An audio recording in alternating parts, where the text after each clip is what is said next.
सभी को मेरा नमस्कार। मेरा नाम मधुसूदन बैरागी है और मैं एमपीपीएससी 2022 में वाणिज्यिक कर निरीक्षक के पद पर चयनित हूँ। ये मेरा वीडियो बनाने का जो उद्देश्य है वो ये है कि मेरे पास ऐसे कई फ़ोन आ रहे थे और कॉल्स आ रहे थे और कुछ स्टूडेंट्स ऐसे पूछ रहे थे कि सर प्रीलिम्स आने वाली है और थोड़ा सा डर भी लग रहा है और कुछ बहुत सारे उनके डाउट्स भी थे। तो आप भी इस बार प्रीलिम्स देने जा रहे हो तो स्वाभाविक सी बात है कि आपके मन में भी बहुत सारे डाउट्स होंगे और आपको कुछ डाउट्स होंगे तो आप कमेंट में पोस्ट भी कर सकते हो। तो जो मैंने डाउट्स देखे हैं वो बच्चों के एक तो ये है कि सर प्रीलिम्स आने वाली है और थोड़ा सा डर लग रहा है तो क्या कर रहे हैं उसके लिए। दूसरा है कि कुछ बच्चे ऐसा बोल रहे थे कि सर पढ़ा हुआ याद नहीं आ रहा है, रिकॉल नहीं हो पा रहा है। तीसरा है कि कुछ बच्चे ऐसे बोल रहे थे कि सर टेस्ट में नंबर भी कम आ रहे हैं। और चौथा है कि सर कैसे रिवाइज़ करें चीज़ों को, आखिरी टाइम में क्या क्या पढ़ें, ये सब चीज़ें होती है। मेरे साथ भी हुई है। और चूँकि मैं आपको एक बात बता दूँ कि मेरा लगभग 2021 से लेके 2024 तक के सारे प्रीलिम्स क्वालीफाई हुए हैं। लगभग मैंने अपने पृष्ठभूमि में मैंने अपने इतिहास में लगे एमपीपीएससी के 4 प्रीलिम्स क्वालीफाइड किए हैं। 21, 22, 23 और 24 लगातार मेरे चारों प्रीलिम्स क्वालीफाई हुए हैं। और मेरे चारों प्रीलिम्स क्वालीफाइड होने के पीछे का जो मुख्य कारण है वो ये है कि मैंने स्मार्ट मेहनत पे ज़्यादा बल दिया था। मतलब मेरा ज़्यादा फोकस ये रहता था कि मैं कम पढ़ के भी कितने अच्छे रिजल्ट ला सकूँ। तो आज का जो मेरा ये वीडियो बनाने का जो पर्पस है वो ये है कि आप कम पढ़ के भी कितने अच्छे रिजल्ट ला सकते हो और कैसे ला सकते हो। दूसरी चीज़ ये है कि एग्ज़ाम का आखिरी टाइम है तो आप लोगों को कहाँ कहाँ फोकस करना चाहिए। तो देखिए जो सीरियस कैंडिडेट होंगे उनको सिलेबस मालूम होगा ही सही एमपीपीएससी का। फिर भी मैं अपनी तरफ से बता दूँ कुछ यूनिट्स ऐसी हैं जहाँ पे आप बहुत अच्छी कमांड कर सकते हो और बहुत कम पढ़ के भी बहुत अच्छे नंबर ला सकते हो। तो मैं आज आपको है ना वो टॉपिक बता दूंगा कि आप उन टॉपिकों पे आखिरी टाइम में बहुत अच्छे से फोकस करना चाहिए।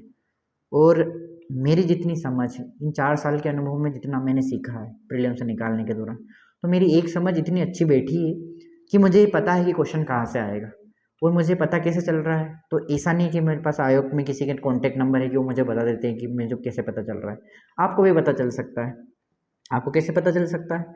आपको पता चल सकता है कि अगर आप लास्ट के 10 साल के क्वेश्चन देखोगे तो आपको एक मोटा-मोटा आइडिया हो जाएगा कि किस जो सिलेबस के किन-किन टॉपिकों से क्वेश्चंस आ रहे हैं। तो मैं भी बस आपको आज यही बताने वाला हूँ कि आपको आखिरी टाइम में क्या-क्या रिवाइज़ ज़्यादा करना चाहिए और आप कितने अच्छे नंबर ला सकते हो अगर आप रिवाइज़ करो। और रिवाइज़ करने का एक अच्छा तरीका क्या हो सकता है जो मैंने अपनी स्टडी में अपनाया था। तो मैं अब यूनिट 1 से स्टार्ट करता हूँ कि अपने आपको कहाँ-कहाँ फोकस करना पड़ेगा।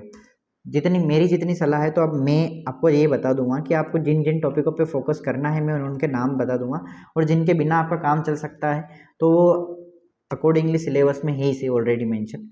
तो देखिए यूनिट 1 में जो मुझे लगता है तो आपको यूनिट 1 में है ना जो सब टॉपिक दे रखा है, पहला सब टॉपिक कि प्राचीन भारतीय ज्ञान परंपरा, भारतवर्ष, वेद ये वगैरह जो दे रखे हैं, इसको थोड़ा-सा स्किप कर देना चाहिए अगर आपके पास टाइम की कमी है तो। बाकी अगर आपने पहले से पढ़ रखा है, बहुत अच्छी कमांड है तो आप रिवीज़न करो, बहुत अच्छी बात है।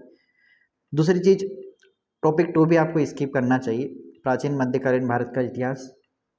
तीसरी चीज़ भारत की सांस्कृतिक विरासत। ये तीनों जो टॉपिक हैं ऊपर वाले, ये तीनों बहुत बड़े टॉपिक, बहुत ब्रॉड टॉपिक है। तो मुझे लगता है कि इनकी बजाय आप नीचे की जो 3 टॉपिक दे रखे हैं, 19वीं 20वीं शताब्दी में सामाजिक धार्मिक सुधार आंदोलन, स्वतंत्रता संग्राम में भारतीय राष्ट्रीय आंदोलन और स्वतंत्रता के पश्चात भारत का एकीकरण। अगर आप इन तीनों टॉपिकों को एक तरफ देखोगे और बाकी उन ऊपर के तीनों टॉपिकों को एक तरफ देखोगे तो ज़मीन आसमान का अंतर है। मतलब आपको उन तीनों के लिए आपको बहुत पढ़ना पड़ेगा और इन तीनों के लिए जो दे रखा है, जैसे भारतीय राष्ट्रीय स्वतंत्रता आंदोलन में अगर आप पढ़ोगे तो 1857 की क्रांति से लेकर 1947 तक क्या क्या हुआ भारत में, इतना ही पढ़ोगे आप। तो आपके पास ये टॉपिक स्वतंत्रता के पश्चात भारत का एकीकरण और पुनर्गठन कैसे हो, तो 562 रियासतें कैसे बनी और भारत कैसे बना और आज तक भारत में किन किन राज्यों का गठन हुआ, बस इतना ही पढ़ना है। कौन कौन से आयोग बने, इतना पढ़ के खत्म हो जाएगा। तो मुझे ऐसा लगता है कि अगर आपको ज़्यादा रिवाइज करना है तो लास्ट के इन 3 टॉपिकों को करना चाहिए। तो यूनिट 1 इससे खत्म हो जाएगी और आप यूनिट 1 में अगर आप 7 नंबर ले आते हो तो आप बहुत अच्छे कैंडिडेट हो। तो मुझे ऐसा लगता है कि आप ऊपर के 3 टॉपिक्स छोड़ सकते हो रिवाइज अगर आपके पास टाइम की कमी है तो। अदरवाइज अगर आपने पढ़ रखा है और आपका कमांड बहुत अच्छी है तो आप रिवाइज कर सकते हो, पर मेरी जो सलाह है वो यही। यूनिट 2 में जो मुझे एक टॉपिक लगता है तो वो एक ही टॉपिक लगता है कि मध्य प्रदेश के इतिहास की महत्वपूर्ण घटनाएं और राजवंश, जिसमें मतलब आप थोड़ा सा कम टाइम दे सकते हो और मतलब थोड़ा कम माथा खपा सकते हो। बाकी के जितने भी टॉपिक हैं तो आप चाहो तो इस यूनिट में से 10 में से 8 या 9 नंबर ला सकते हो नेगेटिव मार्किंग होने के बावजूद भी। तो आप इस टॉपिक के जितने भी टॉपिक है, इस यूनिट के जितने भी टॉपिक, आप उन सबको बहुत अच्छे से पढ़ो, बहुत इत्मीनान से पढ़ो। और मैं आपको बोल रहा हूँ, मैं दावे से बोल रहा हूँ कि अगर आपने बहुत इत्मीनान से पढ़ा तो कम से कम आपके 8 नंबर आ जाएंगे इस यूनिट से। अगर आपको छोड़ना है तो आप पहला टॉपिक थोड़ा सा स्किप कर सकते हो, और अगर आपके इस टॉपिक पे भी कमांड अच्छी है तो देन आप रिवाइज कर सकते हो। फिर तीसरी चीज़ जो यूनिट है, तीसरी यूनिट भारत का भूगोल, तो बहुत अच्छे अच्छे टॉपिक्स हैं इसमें, कुछ बड़े टॉपिक्स हैं, कुछ छोटे टॉपिक्स हैं, और जो ऐसे कोर टॉपिक है जहाँ से हर बार क्वेश्चन आते हैं। देखो मैं आपको बता देता हूँ, अल नीनो, ला नीना, पश्चिमी विक्षोभ और दक्षिणी दोलन, यहाँ से हर बार एक क्वेश्चन आता है। तो अल नीनो, ला नीनो, दक्षिणी दोलन और पश्चिमी विक्षोभ, इनको समझने में मात्र मुश्किल से, मतलब इनको रिवाइज करने में मात्र आपको 10 से 15 मिनट लगेंगे। तो इनको बहुत अच्छे से कमांड रखना है, इसका शब्द कौन सा है, क्या है, कौन सी भाषा का शब्द है, प्रभाव क्या पड़ता है भारत पे, उत्पत्ति कहाँ पे होती, जितने भी सारे डायमेंशन है ये बहुत अच्छे से कर लेना।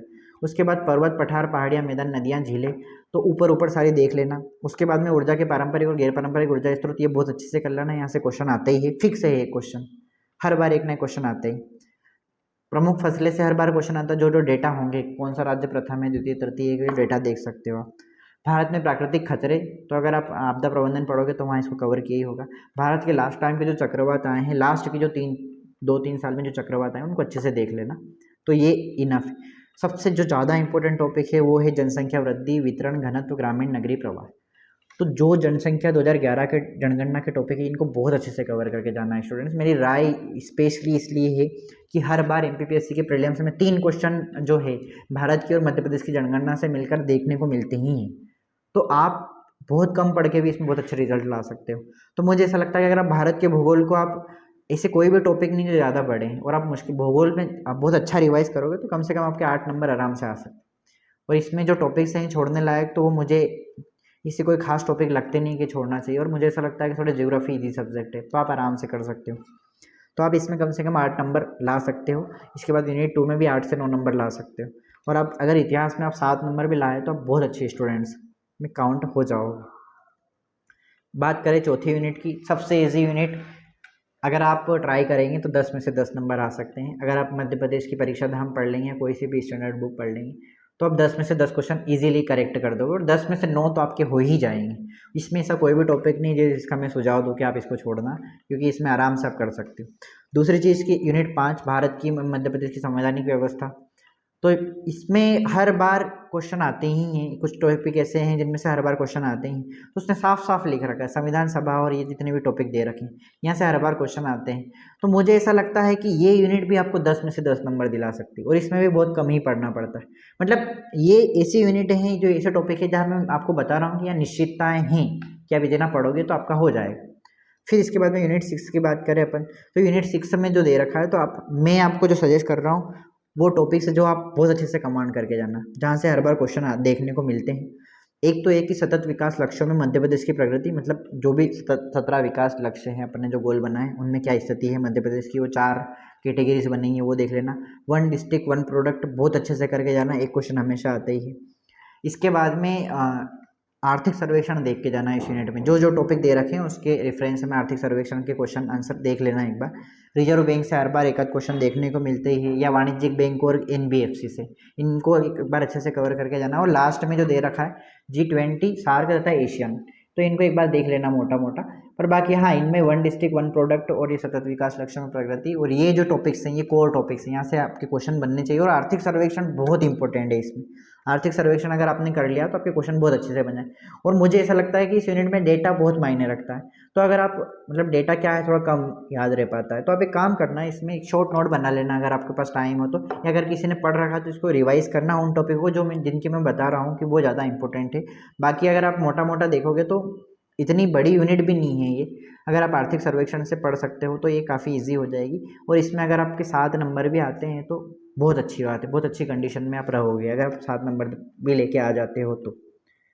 फिर इसके बाद यूनिट 7 की बात करें, तो यूनिट 7 भी बहुत इजी यूनिट है। अगर आप ट्राई करेंगे इसमें तो मुझे ऐसा लगता है कि आप यूनिट 7 में पूरे 10 में से 8 नंबर आराम से ला सकते हैं। एक सीरियस कैंडिडेट के 10 में से 8 नंबर आराम से आएंगे, क्योंकि इसमें एक सीमाएँ बंधी हुई कि कहाँ से क्वेश्चन आएंगे, है ना। विज्ञान की शाखाओं वगैरह से अगर देखा जाए तो ये थोड़ा सा ब्रॉड टॉपिक है कि यहाँ से आपको नहीं पता चलेगा कि एग्जैक्ट कहाँ से क्वेश्चन आएंगे। बाकी जितने भी टॉपिक दे रखे हैं वो सीधा सिलेबस में, अगर पॉइंट टू पॉइंट आप जाओगे तो इजीली आपसे बन जाएंगे। तो मेरी ऐसी अपेक्षा है कि आप 10 में से 8 नंबर ला सकते हैं। तो मैं जो जो टॉपिक ये बता रहा हूँ तो आप इनमें बहुत अच्छे से कवर करो, इन पे ज़्यादा रिवाइजन पे फोकस करो। फिर एक यूनिट 8 है। यूनिट 8 में अब बंधा हुआ सिलेबस नहीं कि अंतर्राष्ट्रीय, राष्ट्रीय और मध्य प्रदेश की समसामयिक जो घटना है, एक बंधा हुआ सिलेबस नहीं कि आप कितना करना है अब आपको। तो मेरा सजेशन ये है कि आप लास्ट के 5 साल के पेपर देखो मैं आपको उनमें ट्रेंड बताता हूँ। तो उनमें वो पूछते हैं मध्य प्रदेश में पद्मश्री किसको मिला है ना, भारत में पद्म विभूषण किसको मिला है, या और इसके बाद में अगर वो पूछेंगे तो भारत रत्न वगैरह से क्वेश्चन पूछ लेंगे। इसके बाद में अगर भारत की स्तर पे पूछेंगे तो कोई सी बड़ी नियुक्ति हुई उस पद पे तो वो पूछ सकते हैं। तो भारत के लेवल पे बड़े बड़े जो सम्मेलन हुए वो पूछ सकते हैं, है ना। मध्य प्रदेश में जहाँ जहाँ खेल आयोजन हुआ वो पूछ सकते हैं। तो ये कुछ टॉपिक उनके कोर टॉपिक है। फिर उसके बाद में यूनिट 9 ऐसी टॉपिक है कि हर बार वहाँ से कुछ ना कुछ 1 से 2 क्वेश्चन तो रिपीट होते हैं। तो मुझे ऐसा लगता है कि यूनिट 9 भी बहुत ईजी टॉपिक है, क्योंकि एक बंधा हुआ टॉपिक जहाँ भी आएगा ना वो इजी हो जाता है, क्योंकि आपको उतना ही पढ़ना है। तो आप यूनिट 9 का भी धूमधाम से रिवीजन करना, कम से कम इसमें भी 8 क्वेश्चन सही हो जाएंगे अगर आप रिवाइज बहुत अच्छे से करोगे तो। और लास्ट की यूनिट बची है तो मैं इसमें सजेस्ट करूँगा कि आप पूरी यूनिट को बहुत अच्छे से घोट लो, रट लो, जैसा भी करना है। 10 में से 9 या 8 नंबर, 10 में से 9 या 10 में से 10 नंबर आना चाहिए, तो आप बहुत अच्छी कंडीशन में होंगे। तो अगर मैं आपको बताऊँ तो अपन ने मेजर जितनी यूनिटें देखी हैं कि इनमें अपने को कौन कौन सी यूनिट इंपॉर्टेंट है जो अपने को ज़्यादा कवर करना चाहिए। तो यूनिट 10 10 में से 10 या 10 में से 9 नंबर, यूनिट 9 10 में से 9 या 10 में से 8 नंबर आ सकते हैं, बहुत अच्छे से रिवाइज करना। यूनिट 8 बंधा हुआ टॉपिक नहीं है इसलिए कम फोकस करना, अगर 5 से 6 क्वेश्चन भी हो गए तो इनफ है। यूनिट 7 10 में से 8 या 9 क्वेश्चन ठीक है अगर बन जाएंगे तो। फिर उसके बाद यूनिट 6 में भी 7 से 8 क्वेश्चन बन गए, पर्याप्त है। कोशिश करना कि कम से कम 7 तो बन ही जाए, इतना रिवाइज कर लेना यूनिट 7। यूनिट 5 में आप 10 में से 9 नंबर आराम से ला सकते हो अगर आपने सीरियस पॉलिटी का रिवीजन किया है तो। और आप करना ये टॉपिक बहुत अच्छी, मैं जो टॉपिक को मैं बता रहा हूँ कि इन यूनिट से मैं ज़्यादा नंबर लाने की संभावना है, तो इन पर बहुत ज़्यादा फोकस कर लेना। यूनिट 4 10 में से 10 ला सकते हो, मेरे आए हैं और आते हैं, आपके भी आएंगे अगर आप कोशिश करेंगे। बहुत अच्छे से रिवाइज करना। यूनिट जो 3 है भारत का भूगोल, इसमें कम से कम 8 नंबर आने चाहिए, ज़्यादा बड़ा टॉपिक नहीं है भारत के भूगोल का भी, अगर आप समझ के करोगे तो। यूनिट 2 कम से कम 10 में से 8 नंबर, छोड़ना चाहो तो पहला टॉपिक छोड़ सकते हो, राजवंश, प्रमुख राजवंश का बहुत बड़ा टॉपिक है अपने आप। और यूनिट 1 का मैंने आपको बता ही दिया है। तो अब मैंने आपको ये चीज़ें बता दी है कि आप कौन कौन से यूनिट से पढ़ाई कर सकते हैं। दूसरी चीज़ मैं इन चीज़ों पर बात करना चाह रहा हूँ कि आखिरी टाइम है तो आप लोगों के साथ क्या क्या हो रहा होगा। मेरे साथ भी होता था, आप लोगों के साथ भी निश्चित हो ही रहा होगा। वो किसी के साथ नहीं हो रहा तो या तो वो घाक बन गया है पीएससी का, या फिर वो सीरियस नहीं एग्ज़ाम को लेके। तो जो सीरियस रहते हैं ना हमेशा एग्ज़ाम को लेके, उनके मन में हमेशा भय बना रहता है। तो देखिए, एक तो सबसे पहले ये होता है कि इतना पढ़ लिया सर याद नहीं आ रहा है, तो ऐसा है वो देखो, याद सभी को नहीं आता है, पर अगर आप करोगे तो याद आएगा, अगर आप करने बैठोगे तो याद आएगा। तो आप डरो मत, अगर आपके मन में ये आ रहा है ना कि सर याद नहीं आ रहा है, तो मतलब बधाई हो आपको कि आप सीरियस हो एग्ज़ाम के लिए। दूसरी चीज़ की कुछ बच्चे ऐसा बोल रहे हैं कि सर टेस्ट में नंबर कम आ रहे हैं तो उसकी वजह से डीमोटिवेट हो रहे हैं। तो मुझे ऐसा लगता है कि आपको टेस्ट के नंबर से फ़र्क नहीं पड़ना चाहिए। मुझे टेस्ट में है ना 62 70 नंबर, 65 70 नंबर भी आते थे। तो मुझे है ना टेस्ट से ज़्यादा परवाह ये होती थी कि मेरा रिवीजन कैसा चल रहा है, मैं रिवीजन पे कितना फोकस कर रहा हूँ। मतलब आप टेस्ट से ज़्यादा फोकस इस चीज़ पे करना कि आपका रिवीजन जितना ज़्यादा हो, टेस्ट के नंबर पे बिल्कुल फोकस करना, इतना कि जितना कि अपने एवरेज नंबर तो आनी चाहिए। बाकी अपना आपका रिवीजन भी आप देख सकते हो, और आप टेस्ट के अकॉर्डिंग पढ़ रहे हो तो कम से कम अभी आपके कैसा भी पेपर बने तो कम से कम आपके 220 से ज़्यादा नंबर आने चाहिए कम से कम, तो आप एक अच्छी कंडीशन में हो। और अगर आप कोशिश करोगे तो आ जाएगा, अगर 220 से कम भी आ रहे हैं तो आप कोशिश करोगे तो बहुत अच्छी जगह पहुँच जाओ। तीसरी चीज़ है कि सर रिवाइज़ कैसे करें। तो देखिए, मैंने ऐसे कई लोगों को देखा है जिनको रिवीजन करने में बहुत सारी प्रॉब्लम्स आती। तो मैं जो अपना तरीका बता रहा हूँ रिवाइज़ करने का, वो ऐसा है कि आप जो पढ़ो अभी लास्ट दिन के दिनों में, तो आप है ना डाइवर्सिटीफाई करो सब्जेक्ट को। मतलब आप ऐसा मत सोचो कि एक एक सब्जेक्ट पढ़ना है और उसको पढ़ के ख़त्म कर देना है, कि आपने एकदम यूनिट 10 उठा ली, यूनिट 10 3 दिन तक पढ़ी और ख़त्म। बाप मत काटो। आप ये करो कि आप यूनिट 10 को जो टॉपिक्स हैं, यूनिट 10 के जो टॉपिक्स हैं एक साथ लेके, और उसी के साथ यूनिट 9 भी ले लो, यूनिट 8 भी ले लो, या फिर आपको जैसा भी सजेशन में जैसा भी अच्छा लगेगा आप कौन कौन से टॉपिक्स ले सकते हो। तो मैं एक चीज़ ये बता रहा था कि आपको रिवीजन कैसे करना है, तो मैं अपना बता देता हूँ कि मैं रिवीजन कैसे करता था। सबसे पहले तो है ना आपको ये करना है कि एक एक सब्जेक्ट को पढ़ के ख़त्म नहीं करना है। ऐसा नहीं कि पाप काट दिया कि आज सर आज है ना चाय वाय की व्यवस्था कर ली है, रात भर पढ़ाई करेंगे, आज यूनिट 10 ख़त्म, ऐसे पाप नहीं काटना है। आप है ना शिद्दत से रिवीजन करो, बहुत अच्छे से ध्यान से पढ़ के रिवीजन करो। और दूसरी चीज़ की एक सब्जेक्ट को ही मत रिवाइज करो, एक दिन में कम से कम आप 4 यूनिट को कवर करो। तो इससे क्या होगा कि आपके माइंड में एक डाइवर्सिटी आएगी और आपको एक एक सब्जेक्ट बोरिंग नहीं लगेगा। तो देखिए, मैं आपको एग्जांपल देता हूँ कि जब मान लो कि अगर आप कोई, जैसे आप हिस्ट्री पढ़ रहे हो, मान लो हिस्ट्री में आप भारत का इतिहास में आप स्वतंत्रता संग्राम पढ़ रहे हो, स्वतंत्रता संग्राम में या तो आप 1857 की क्रांति पढ़ रहे हो या जो भी कुछ टॉपिक्स पढ़ रहे हो, है ना, या फिर राज्यों का पुनर्गठन पढ़ रहे हो, एंड ऑन जो भी आप पॉलिटी पढ़ रहे हो, जो भी कुछ पढ़ रहे हो। तो आप एक चीज़ ये बताना चाह रहा हूँ मैं कि इंटर रिलेट करना सीखिए सब्जेक्ट को, कि एक सब्जेक्ट दूसरे से रिलेट कैसे हो रहा है। जैसे एग्जाम्पल के लिए मैं आपको बताता हूँ, आप पर्यावरण की यूनिट पढ़ रहे हो और यूनिट 7 पढ़ रहे हो और उसमें आप पढ़ रहे हो कि जैव विविधता अधिनियम 2002 में लेके आए थे, ठीक है। अब आप है ना ये रिवाइज करो कि अगर आपने पॉलिटी में क्या पढ़ा था 2002 की कोई घटना हो तो, या फिर आपने इसमें क्या पढ़ा था, ऊर्जा क्षेत्र में क्या पढ़ा था। तो जैसे अगर एक क्वेश्चन ये है कि जो है ऊर्जा संरक्षण अधिनियम 2001 में आया था और उसी के तहत ऊर्जा दक्षता ब्यूरो की स्थापना भी लगभग 2002 में हुई थी। या फिर और एग्जांपल लेके मान लो कि जैसे आईटी एक्ट 2000 में, मान लो आप यूनिट 9 पढ़ रहे हो और आईटी एक्ट कब आया, सन 2000 में। अब अगर आप राजनीति पढ़ने जा रहे हो तो राजनीति में आपको ये पता होना चाहिए कि जो छत्तीसगढ़ का गठन है वो भी कब हुआ, सन 2000 में। और अगर आप राज्यों का पुनर्गठन पढ़ने जा रहे हो तो इसके अलावा और सन 2000 में कौन कौन से राज्यों का गठन हुआ है, तो आप ये भी कर सकते हो। जिससे छत्तीसगढ़ के साथ में उत्तराखंड और झारखंड का भी गठन हुआ था।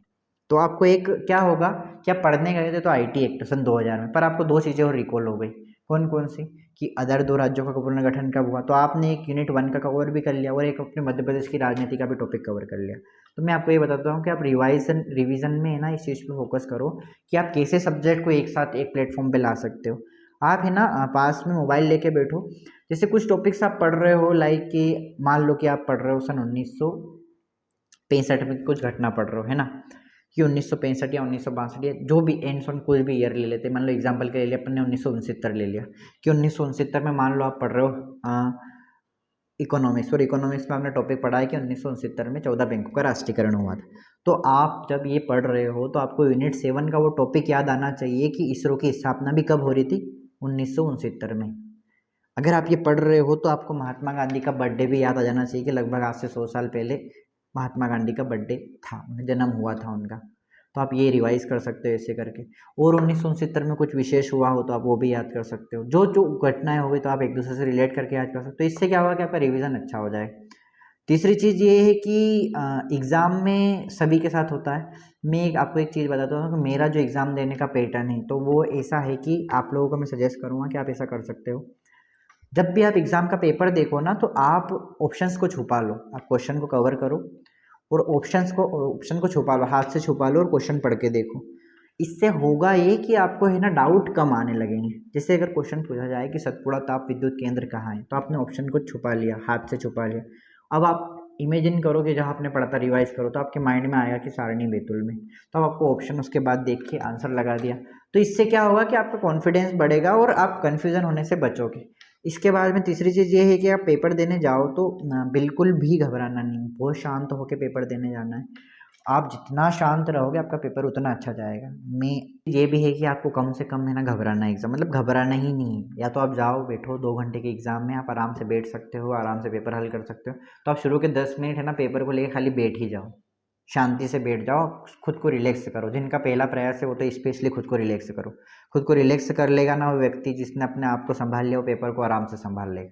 नंबर एक चीज़। नंबर दूसरी ये कि मैंने बताया कि ऑप्शन को आप छुपा छुपा के क्लियर करना। नंबर तीसरी चीज़ ये है कि आपको एग्ज़ाम में है ना क्वेश्चन गिन के घबराना नहीं है या फिर ज़्यादा खुश नहीं होना है। मान लो कि आपने देखा कि 100 में से 95 क्वेश्चन तो डायरेक्ट आपसे बन गए, तो एकदम खुशी नहीं हो जाना है कि आप बस सब तो कर देंगे। फिर भी धैर्य रखना है, पेशेंस रखना है। और बहुत ज़्यादा ऐसे हो रहा है कि खाली 40 ही क्वेश्चन बने तो भी घबराना नहीं है, शांति से पेपर देना है। जो होगा बाद में देखेंगे, अभी पूरा फोकस कहाँ पे होना चाहिए, पेपर पे होना। तो जितना ज़्यादा आप ये करोगे उतना ज़्यादा आप लोगों के लिए अच्छा रहेगा। इसके अलावा आपके और कोई भी क्वेश्चन है तो आप मुझे कमेंट में लिख सकते हैं, मैं उनके भी आंसर दे दूँगा। और मेरी शुभकामनाएं हैं सभी को प्रीलिम्स के लिए। और कुछ डाउट्स हो तो आप कमेंट्स कीजिए, अगली वीडियो में लाऊं उसके लिए आप सजेशन भी दे सकते हैं। नमस्कार।